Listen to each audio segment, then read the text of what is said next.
Resilience, not reliance. Really, it's quite a simple concept. It's about individuals and organisations, from businesses, from charities, social enterprises and cultural organisations coming together.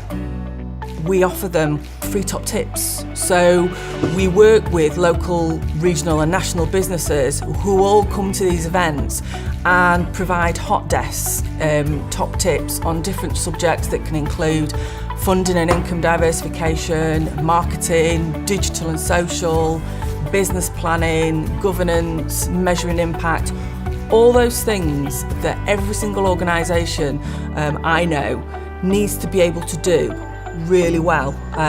That's what we offer, and so people can not only network with those businesses and charities, they can actually get free business advice from the industry specialists, and that's what I think makes Resilience, not reliance unique and different. I think these events are different to other networking events because we're bringing together people from different sectors that might not normally come together.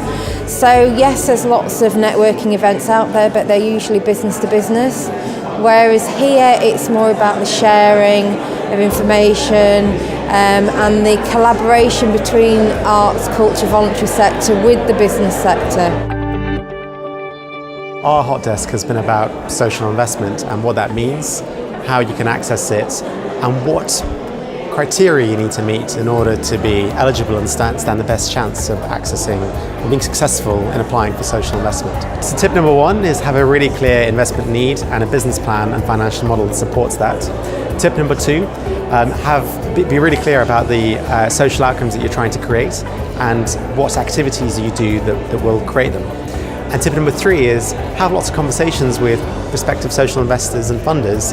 Talk is cheap. It's really easy to get advice from people for free about what they're looking for and about what you need to show in your business plan or your social impact framework in order to be eligible for investment. We've been talking about charity trustees and people wanting to incorporate their organisation. So top three tips: one is on incorporation and make sure you protect yourself as an organisation. Secondly is on risk management and making sure as an organisation you keep an eye on the key risks to your organisation. And the third is the board development and making sure you get a strong and robust board. I'm Phil from Seedbed Creative and I've been running a hot desk on marketing and communications. The top three tips you can give to anybody about their marketing communications.